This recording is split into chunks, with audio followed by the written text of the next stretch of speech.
Hello and welcome back to Academy Rush, where we've got a surging Cloud9 looking to take down TSM, and I'm happy to be joined by Demonte and Riv, where it's Tanner time. It's Tanner time. It's Tanner time. Good luck, buddy. Sweet. Yeah, have a fun one. We done. All right, so we're here. We're casting the game. We don't really need that. I knew he'd be good at it. Yeah, we knew he'd step into the role. But no, very lucky to have Demonte hot off that was great. a very interesting win today. You went 1-0-10, I believe, was your scoreline, so deathless. But as a whole, this Dig Academy versus Golden Guardians Academy did not go the way I expected. Golden Guardians with the gold lead the whole time. You guys with the objective control and able to get it at the end. How did you feel about this match? It was a really interesting game because you saw we played a poke comp with Zoe and Lethality Varus, and we kind of started getting into the objective mid-game, and we would set up first, we would get a poke off, and then they would give up every objective, so we didn't really have a gold lead, but we were still winning the game pretty decisively. Yeah, and in the end, you guys found you found a fight, a 2-for-0, I think, which netted you the Elder, and from there, it seemed a little bit more smooth sailing for the squad. Of note, too, that Greg was in the lineup, so a bit of a switch-up for Academy. Did that feel pretty seamless for you guys today? Yeah, I mean, it's super easy playing with Greg, Acadian. They're both insanely good junglers, and I've even played with Greg like 2 years ago in the past on Deltafox, so. Well, so Dignitas Academy continues to set the pace for the rest of the squads when nearing in towards playoffs. And here are two of our other teams looking to make that push and find the right positioning for themselves. TSM, Cloud9. Cloud9 a little bit more recently surging. You can see draft on your screens there. Of course, it already took place, and we're well onto the Rift and into the game. Anything jump out at you here? I am seeing a Caitlyn, not the most popular AD carry. I am loving the Morg we're seeing now. Yeah? I had a Morg in my game. Okay.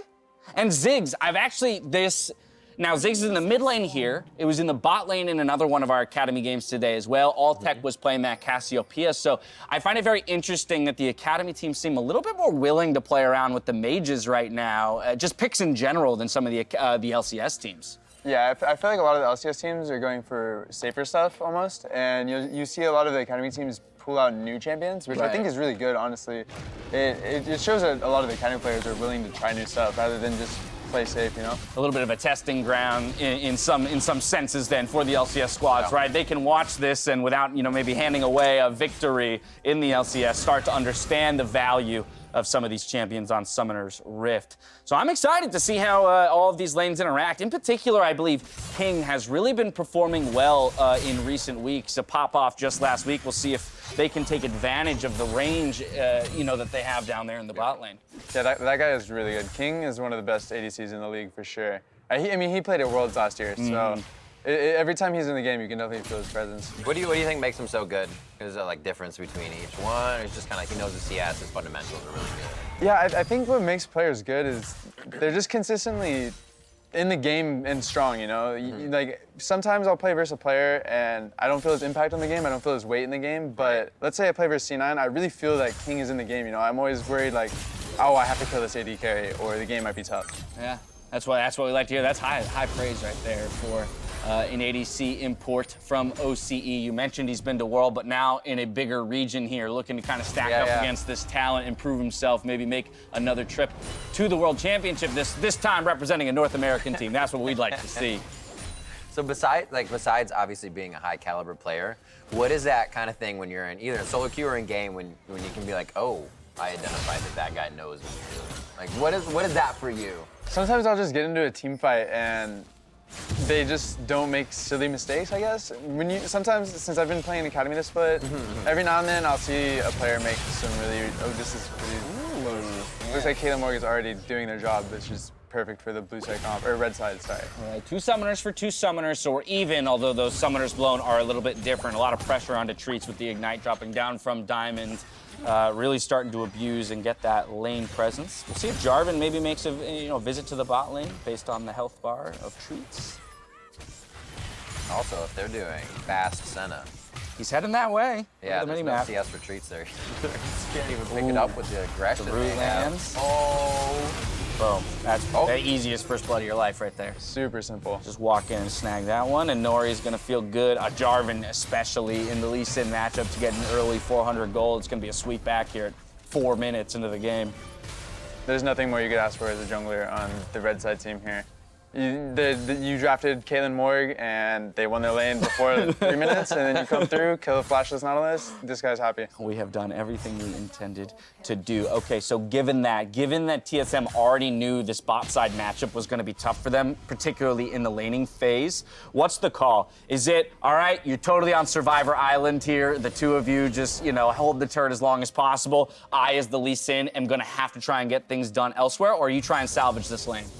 You already saw Spica path to top side on his first round. He stole the enemy Krugs, which he does get an XP lead over Inori from that. But honestly, at this point, you might have to sack the bot lane because ADC, or the support Senna stuff, if it falls behind, it takes much longer for it to ramp up.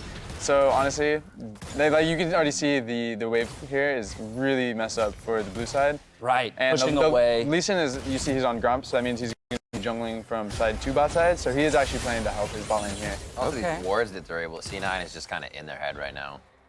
It's gonna make it rough for TSM to have even a snowball to come back. Jarvan as well, already on his bot side. No camps to clear though, as you mentioned, because the counter jungling was done on the top side. So his only options remaining now are, mid bot lane gank maybe, or pressure onto those Wraiths. We'll see what he opts for.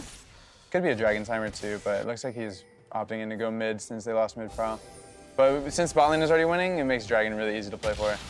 Ooh, sad Spica. Yeah, Spica clearing out that last Raptor there with 1 level advantage over the Jarvan. We'll see that Blast Cone is no longer there. Misses his Q, so he knows that somebody was around here. Might think that the Krugs are even gone though, as he looks to turn this bot lane.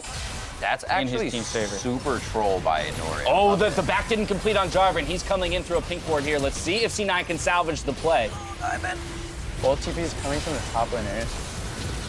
Quick responses, a little bit faster from Fudge, but the kill does go to TSM, and now it just looks like survival mode for Cloud9 as they try and make their way out of this lane. King, though, in trouble. Woo! The Q goes wide on Lee Sin. All of the summoners are going in this one. And everyone lives. Oh my goodness, it was just one kill, one early kill. Picked up. Oh! Big play, Palafox! Oh, solo kill. There it is. A little boop on the nose for the kill. They're not done. Still more action. Oh no, is it all going back the other way now? The overreach from TSM, 2 kills now into Camille's pocket. That's gonna feel good. That's gonna feel good in the side lane. Oh no! No, Treats! You're trolling! Don't you? Oh yeah, they're trolling. Okay. Hopefully this is the alcove sacrifice. Big's TP. Oh, the auto! Oh my goodness. Oh no. This is.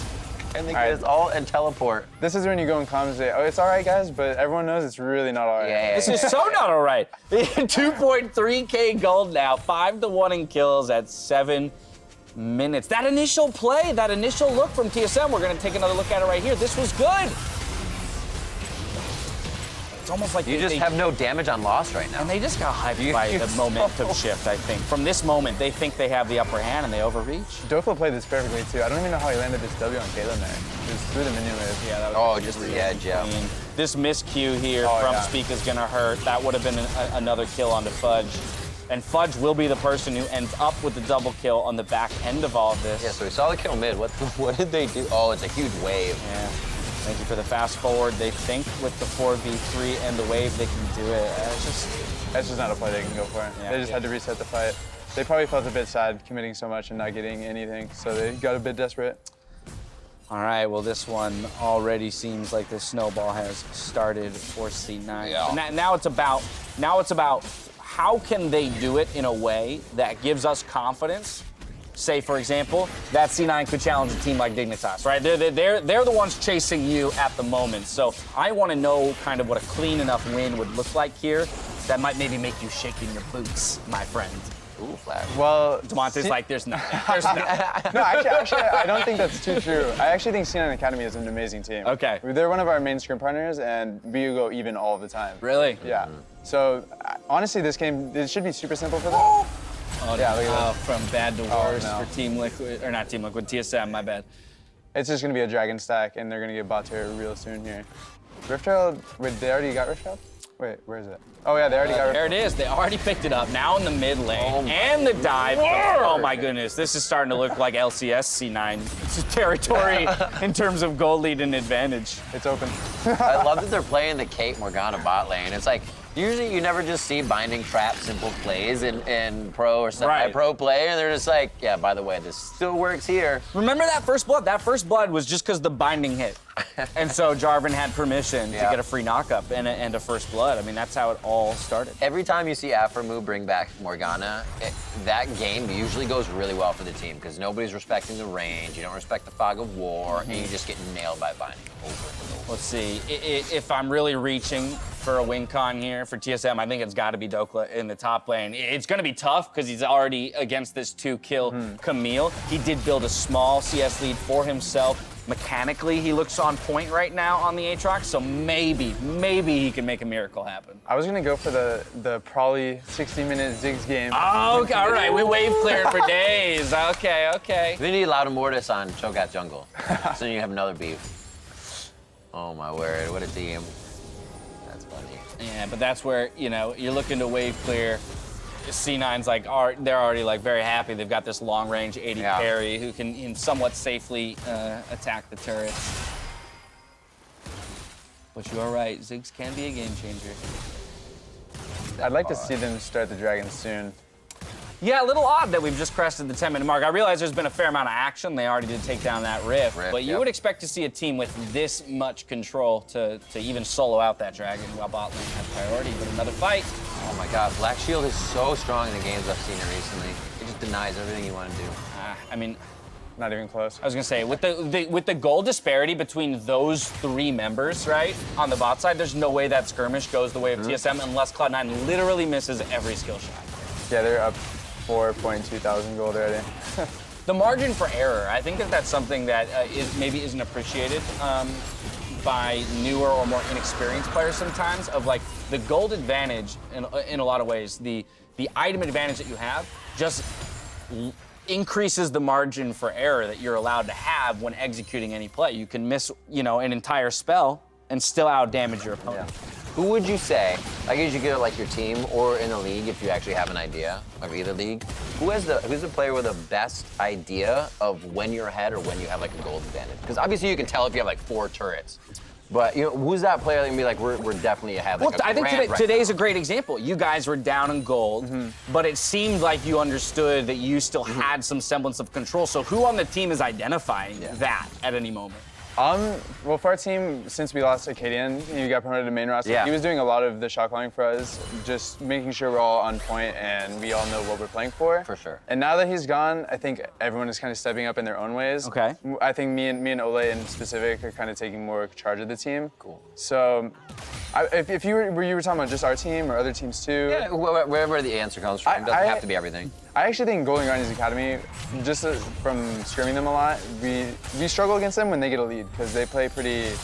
They play really smart, I would say. They don't take silly mistakes, and it's not easy to get back in the game. And the other one would definitely just be C9. But C9 take a different approach to the game for sure. They're more wild, more like, they're down to fight, I can't imagine why. It does seem like they're always throwing themselves into the game.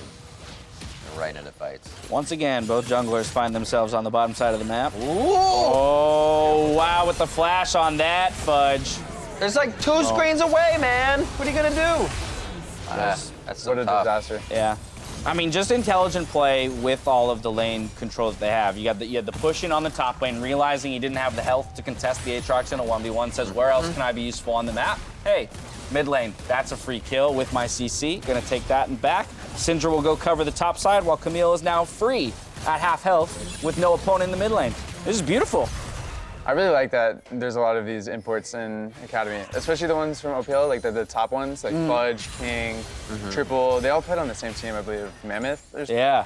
And they make the quality way better because they were the best in their region, and now they're playing Academy, and they're showing why they were the best. They don't care about saucing it up, man. They'll get right in there. Well, you have no idea how happy that makes me to hear, too. To have someone in the system call out the fact that these imports coming in is overall raising the level of competition. It gives me really high hopes. Actually, the reason Pastry kept making fun of me last year yeah? Lost. It's like when we lost Tristan into the Baron pit in like a 3v1. It's like it looked advantageous for him, but you're still like this marksman that just came into the league is like self-jumping into the Baron pit. I was like, I'm in love with this dude. The old player coming over and making a statement. Really cool. If you're gonna be aggressive and push your limits, this is the Hell place yeah. to do it. Well, that CS difference in bot. They weren't even like able to make it up in support, or I wonder how many souls. 5.5K, 14 minutes through. That means no more turret plates for these squads. No perfect game though. TSM did get that 1 kill. They saved us from the perfect game. The game will go a bit slow probably, unless TSM just want to fight them and end fast. But since they got the dragons so late, and they're also playing against the Ziggs, they'll definitely use this probably a mid turret. At least it should. I mean, Ziggs is the best champion for stalling games right now. Yeah. Almost no one is better than it because he can throw his spells down so far away. Yeah, unless you're Frog and Zenivia. But that's maybe the only other one, right? As you mentioned, second Rift Herald getting picked up here. The mid turret, you can see on the mini-map, is fairly low in health. The question is, does Inori choose to go top lane? Right. As he is right now? Like we were saying earlier, the margin of error, he could do whatever he wants. right. The optimal decision is really any decision at this point. So I got an update, maybe 40 now, but 39 souls. 39 before souls they were so pushed far. off this turret. Yeah. Okay. For On Senna. the Senna. Fudge is a 1v2. Fudge is another player, he's so insane. Oh my god. That damage off the second Q cast. He can win He might get it. Grub to the rescue! C9 You have Grump. to be kidding C9 Grump is right. Oh my god. Nothing going the way of TSM today. Spica looks for it. It was a good look. I appreciate the play. First it was the Krugs, now it's the Grump. And as they look for one small advantage on the bot side, that just means the top side is open for the taking here. Cloud9 already with 1 kill in their pocket, another one to follow. And now they're on the retreat. Okay, Spica, this is your time. Is Grump up? Oh, Grump is up, be careful. Oh, he's going. Oh no, he went in! Oh no, the Grump is up! If he comes running around this... Oh my god! Oh, he's goodness, He's okay. smoted. The smoting. Holy crap, this is too good. I love it. Here comes Inori again. I got it. Wait, we're on opposite sides of the map now. You guys see that? How did that happen? A little loop-de-loop. Wait a minute. C9 can play this. Oh, really Dokla. badly, and they still win. Oh, I missed the last the flash few. was The flash R. The flash I win button. Here comes Fudge. I'll play it. Wall jump. Dokla's like later, bros. Oh, maybe not. All right, no slow. Ooh. Oh, just got out of that Dokla's chain. working his butt off right now. He is. Everything's falling apart around him, and he's just like, I refuse to succumb to the messiness. This is when Fudge all chats, better top wins. Yeah, right? This all started down here too. Holy moly. Give me a sense of that mental game. Are you all chatting? Are you an alt chatter when you're playing? Are you trying to get in the guy's head? Are you emoting? What's your go-to? I'll emote, like I'll spam some emotes every now and then. I don't really chat too much. I feel like if you chat, you have to be like the best team in the league by far. Okay, all right. Oh, shit. And in LCS, I feel like in the academy you shouldn't be chatting because everyone is there to improve, you know. That's a good point. I like that. You shouldn't really be cocky. You can see there it is. Gromp almost now playing MVP for TSM there with the auto, but the smite comes through. But in reality, it was like have some HP. Right. That's great. It's yes. Double agent. Whenever I see people playing solo queue online, like I was watching Broken Blade stream and he got new queue with Bjergsen and they were in game, and anytime Bjergsen would like mass out, he'd just like lose out on his ping on Bjergsen live. Question mark thing your allies. See, that, I don't get tilted by opponents. Yeah. I get tilted by allies. Like if an ally starts question mark pinging me, like that's the quickest way I go off the deep end. I'm just like, what? Stop it! Yeah. We're on the same team. I'm just like, I'm alive, you're alive, you're alive. I know I screwed up. Quick work at these turrets right now, you can't do anything. TSM got the top C9. tier 1 though. It's looking good for them. Looking good. That cash money. Those souls. Get them. Those souls. 3 gold a pop. All right. Pennies turn into paper. Wow. You like that? That's a good one. Yeah. I like that. 7,000 gold. That's a lot of souls. A lot of paper. We need a lot of souls in order to make Yeah. up 7,000 gold. Oh, I feel so bad for speaking now. That's not your jungle speaker. They were just waiting. Palafox is like, I have nothing better to do right now. I mean, when you're at this stage in the game as a jungler, it's just a lose more situation. True. You have nothing to farm. Hasn't even finished his black cleaver. At this point, it's just such a tough situation for him to be in. Jarvan's got the full stone plate, which is just permission to dive any turret. I like the Triforce on Aatrox though. It's pretty unique. He probably realizes that he can't win this game, so he just has to do whatever he can to be strong. Right. Because he'll get one shot now, but at least he can probably beat Camille. What's he selling? What's he getting? Is that going to be his Kindle Gem? Wait, what the heck is going on there? Because it looked like he was on his way to a Death Dance? So pickaxe for Aatrox, pickaxe Caulfield's plus a Vamp would be a Death Dance, yeah. but then he picked up a Ruby. So is the Ruby going to Sterix Gauge, a Jarum's Fist into a Sterix? He's piecemeal right now. He's got like half of 3 different items. I mean, I guess, again, on the losing end, just invest your gold, right? Gold into stats. You don't want to be sitting on gold in a lot of ways, but it's a tough situation to be in. Have you guys talked much about the Umbral Glaive that's popped up on Senna, but as well as some like mid lane carries? We've seen Kiana in the LCS pick it up, and the vision score discrepancy between teams, especially when it's 2 glaives to 1 or 0, becomes just astronomical. It's pretty insane. Also, pro tip, if you take the zombie ward and you run around with the Umbral Glaive, you're just stacking stats the entire game. Bro, I'm actually so sad when I play and my jungle has zombie, because they usually run it. And it's like 10 minutes, I haven't been able to get my item yet, and they already have like a 25 vision score. I'm like, I swear I'm warding. I love zombie. Slow down. I think it's an underutilized rune choice in solo queue specifically. I'm sure pro players are much better, high elo players are much better at using it. A lot of people opt into just doing the eyeball collection because you don't have to actually do anything for it. Right. So. But the idea that you can get both vision and stats is, to me, is unbeatable.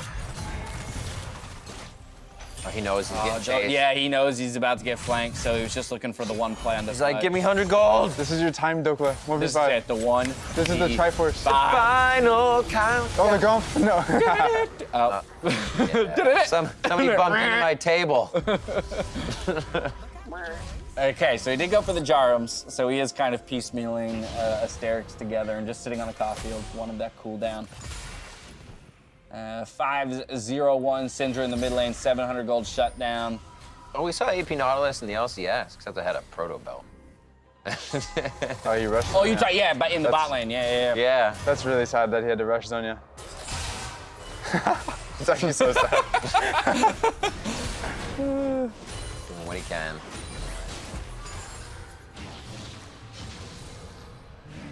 Gonna be honest, guys, I don't think TSM can win. I don't either. I appreciate your professional opinion. But regardless, we must be here till the game ends. True. Absolutely. And find a way for it. No, TSM is gonna do it. They got the Ziggs. It's the way you said it, exactly. It's the way you said it. They've got to slow this game down. But if the Baron ever goes over to C9, that's where the Ziggs wave clear starts to fall apart. Yeah, kind of what I was saying earlier, there's still 10 minutes until the Dragon's Wall, and then 15 till Elder. And right now, some of the games, really you need Elder Dragon to actually win. I was gonna say, so in some ways, C9 did themselves a disservice by delaying that first Drake so long. Yeah, if Soul will come in later. I mean, if they're gonna be super nitpicky and be like, guys, we could have done better, then yeah. Right, not ignoring the 10K gold lead they built for themselves in 20 minutes.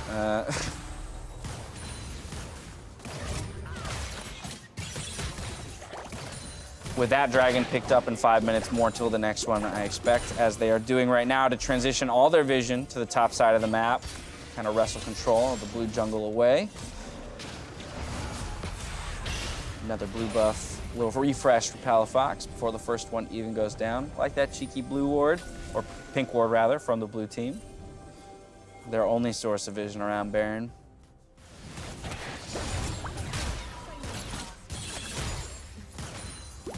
It's all about the Baron defense now. C9 holding mid turret though.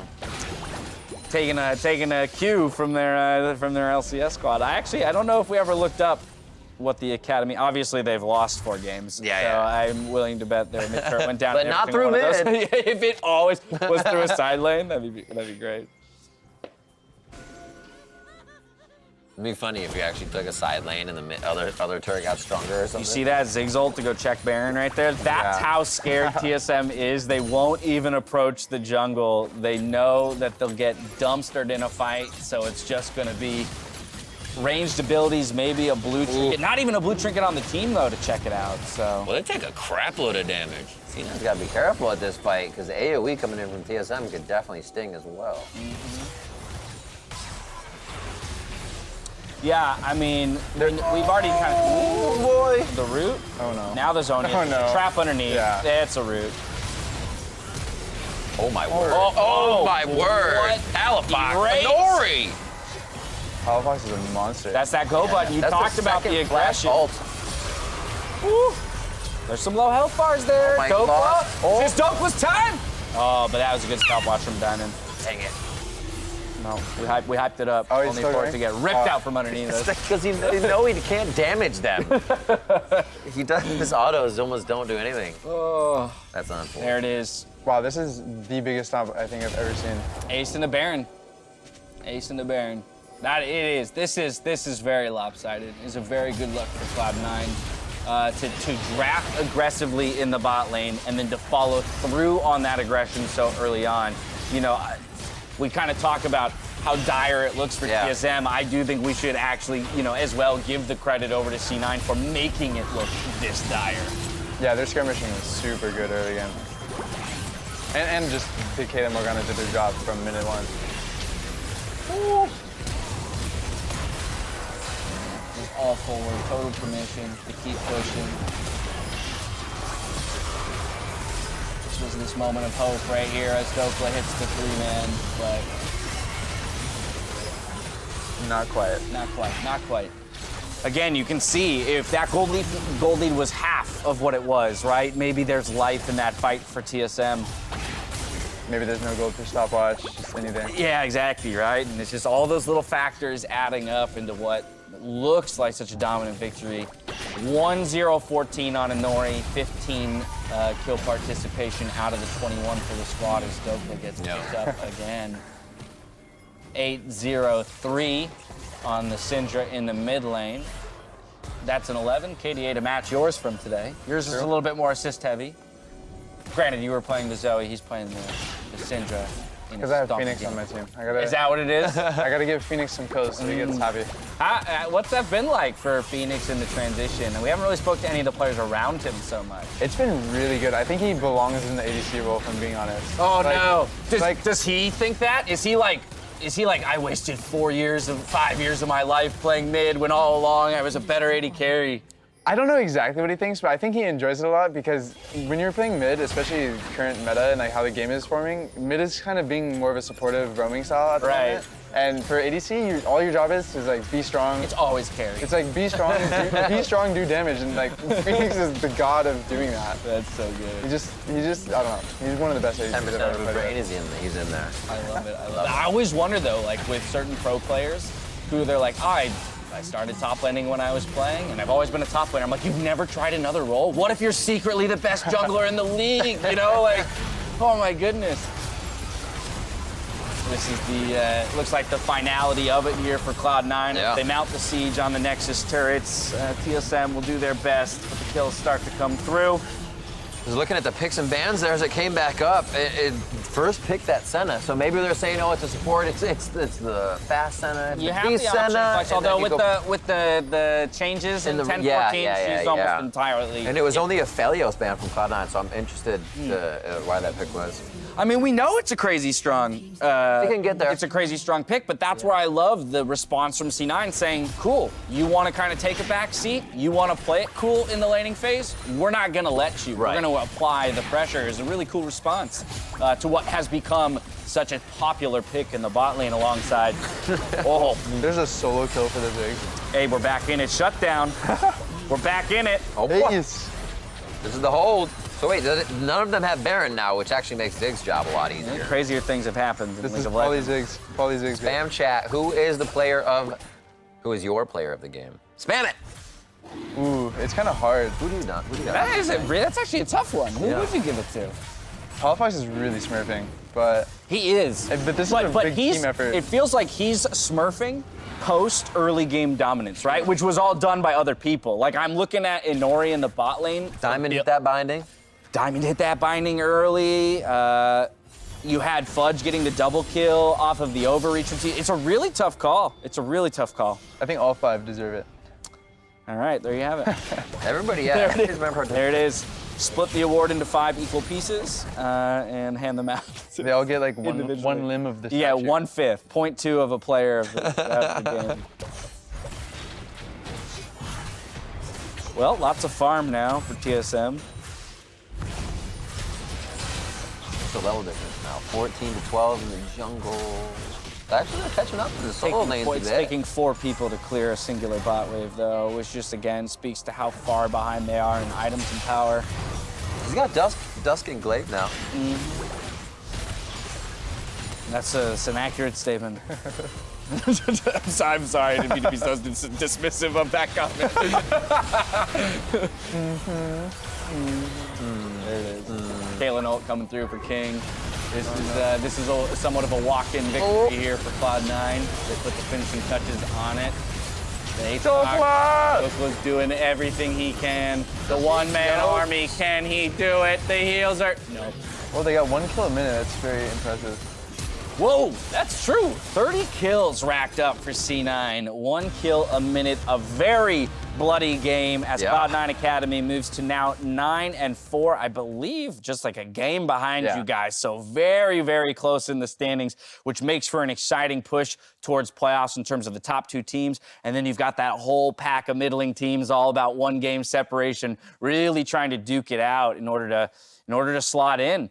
But how are you feeling now, closing in towards playoffs, and where your team is currently in terms of your actual ability? Not so much the placement in the standings. First is obviously great, but are you guys feeling confident? Like this is your split? Yeah, I think we've been practicing pretty well. I think the shakeup with Acadian and Grig coming in and out definitely changed a lot of stuff, but we still have a lot of players who are really good, and I wouldn't be surprised if we just end up seeing C9 versus us in the final. How would you come away from this game? Obviously for C9, they're gonna feel good. That was a pretty clean victory, and they did everything they needed from start to finish. So more so from the TSM side. How do you metabolize that loss? Are you sitting? I'm just gonna ask you that. Blink. How do you metabolize that loss as a player? Well, when you lose like that, they kind of know the game is over from like 5 minutes, but they put their best foot forward and they tried their best. So shout out to them for that. But I mean, you can't take it that seriously. You just got to realize, they drafted a certain win condition, and we played right into their hands, and we just got to not do that next time. And maybe this is too. Sorry. I'm just gonna get maybe too much in the minutia, but I'm curious because, like, if let's pretend you're in TSM's position, you played that game, you guys go back to the house, and you're going through the VOD. Do you just stop after 5 minutes and go, look, everything beyond this is not worth watching, it's not worth putting or do you still watch that footage and say, even in the deficit, there are things we can learn? Like, where do you draw the line of, like, this is not helpful anymore? Definitely going back to that game, if I were to watch it, it's mainly just the early game, if I'm being honest. You kind of watch that, and then now you have a Caitlyn Morgana that's up 2,000 gold, and you kind of can't do anything, if I'm being honest. That's totally fair. You get to the point in some games. Yeah, you get to the point in some games where you have to just hope the enemy messes up, and that's the only way you can win. I just had that curiosity because I think a lot of people like to, I'm probably on this side of like, there's always something you can learn or do, right? But there's a finite amount of time. You guys have busy schedules and you're drilling. So I was just really curious about how those conversations actually go in the house. We are headed for a quick break. When we return, we'll hear from Cloud9's mid laner, Palafox, for more on that victory. We'll be right back.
Hello, everyone, and welcome back to Academy Rush. Now I'd like to welcome Cloud9 mid laner Palafox to the broadcast via Discord.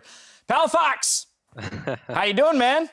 Hello. Hello. Pretty good. Thanks for joining us. That was a smash of a victory. Did you guys expect it to go as cleanly as it did? You know, honestly, there was a little bit of a miscommunication in draft, and we accidentally first-timed Caitlyn. And we That had to was a change our entire mistake? draft. Yeah. So that was a bit Wait, so interesting. what was the intention? Yeah. What was the intent? We were planning on going Jarvan MF. We've never played Caitlyn a single time in scrims. Oh, no, don't do it to him, man. Don't do our it to ball him. is just that much better. So. Yeah, well, they did. They showed up today, Diamond and King, with the Caitlyn Morgana in the bot lane. Wasn't even intended. That's so funny because we found all this justification, like, for why you guys chose it. We were like, all right, they did Senna plus, a melee bot laner. They're going long range, hyper aggression. They're gonna punish them early. It's what happened, so it made us look kind of smart. But it's just hilarious to now find out it wasn't intended. So funny thing, not to tangent too much, but is that something that now is like, oh wow, Caitlyn's our pick, or you think other people might play Caitlyn seeing that game? I mean, honestly, I think our bot lane is just, Okay. a lot better. Yeah, all right. Fair enough. But when that happens in Champion Select, like, how did you guys kind of reorient yourself? Because I'm sure there was some amount of panic just because the wrong thing was locked in. So what were the immediate discussions to kind of level nerves and say, that's all right, we can still win with this? Yeah, it was something along the lines of, okay, so what supports can be played with Caitlyn right now? Gotcha. And then it was like really only Morgana. So we're like, okay, so we have to pick Morgana. Oh my God. And it was like, okay, well, now we're dropping like picks when we should have been able to pick something else there. So yeah, My we kind of just changed our entire draft on the fly. That's beautiful. All right, well, while it was the bot lane that kind of got out to a hot early lead and Nori making a visit down there to pick up first blood, you ultimately popped off on the Syndra as well and did pick up player of the game for this game. Yeah. Talk to me about the way the split's been developing for you specifically. I mean, Cloud9 ramping up, you guys are solidly in second place. How are you feeling about your performance and where you're at, heading into the back half and playoff race? I mean, I think I've been playing really well recently, and I think that has like a lot to do with our coaching staff's really good. Like we warm up against the main team every like LCS day, and like Niski gives me a lot of advice about like which champs are good and like how to play them. So like really has been helping. That's and awesome. Yeah, I think that's about it. Final question. Yeah, because it's two of the top teams right now. Do you think you can beat Demonte? Yeah, tell us how much better you are than Demonte. I'm just. All right, just how about this? How about this? Is your bot lane better than Demonte? Ooh. Definitely. Definitely, 100%. because the C9 bot lane is amazing. No, but seriously, I think it's a really interesting opportunity looking at two of our top teams who, as long as things keep going to chalk here, will be the top two seeds heading into the playoffs. Demonte, talk to me a little bit about Palafox and the way that this guy performs. Anything you're scared of specifically? Yeah, I mean, he's totally good all around. Honestly, we call him FLICKR every now and then. Palafaker. Okay. All right. Yeah, Don't let that get to your head, friend. He's like, Don't let yeah. that get to your head. No, Palafox is insane, honestly. All right, I'm excited for that one. I mean, we don't know if these two teams will meet. Still plenty can happen, but they're positioned very well to do so. Palafox, thank you so much for joining us. Congratulations on a smashing victory and a continued climb up the standings, dude. Yeah. Thank you. Thank you. Have a good one. With all tonight's games completed, let's go ahead and take a look at the standings. After today, Dignitas climbs further ahead of the pack, but Cloud9 are closing in behind them with a three-way tie for third, and TSM falling into another tie for seventh. But again, very close there in the middle of the standings. Now, before we sign off, let's take a look at tomorrow's matches. The LCS starts with Cloud9 versus TSM, another classic matchup, followed by 100 Thieves squaring off against Dignitas. Two more matches before TSM Academy and Team Liquid Academy to close out the day. Rhythm, come to you first. Which game jumps out to you? I'm actually just thinking how crazy it is that like people winning out with 6 wins right now are going to be reaching where Cloud9 is. Like I was just doing math in my head instead of looking at games, so I'm sorry for that answer. But I'm probably going to hit up the Cloud9 TSM to see if they're there. I kind of gave him a knock on Mad Money as you know, the stock market. Okay, the little stock market. preview of something to come here. Yeah, I'm feeling it in here too, man. It's going to be an intense weekend to track that Cloud9 undefeated streak at 12-0 now, looking for a 14-0, which would amount to the longest streak in the NALCS in history, which would be amazing to see. Coming to you, though, on the Dignitas game, up against 100 Thieves. Ooh. Both of those squads locked in the standings right now, so it's a really important victory for playoff. Acadians moved up. You got confidence in your boy in that game up against Meteos? Yeah, my boy's going to smurf it. Meteos is nothing to Acadian. Let's go! But actually, though, since we're in the last 3 weeks of the season, and you have a lot of teams at 5-7, 6-6, 7-5, it's super important. The game that happens tomorrow, 100 Thieves and Dignitas, that could be literally playoff deciding. It could. It very well could, and it's happening just in week 7. That is going to do it for Academy Rush tonight. We got plenty of games coming at you tomorrow. DeMonte, as always, it's a pleasure to have you, man. Thanks for joining us. Thank you. Now for myself, the casters, the entire Loud Broadcast crew, thank you for watching. We'll see you more for the LCS. Good night. Sweet dreams. Sweet dreams. Sweet dreams.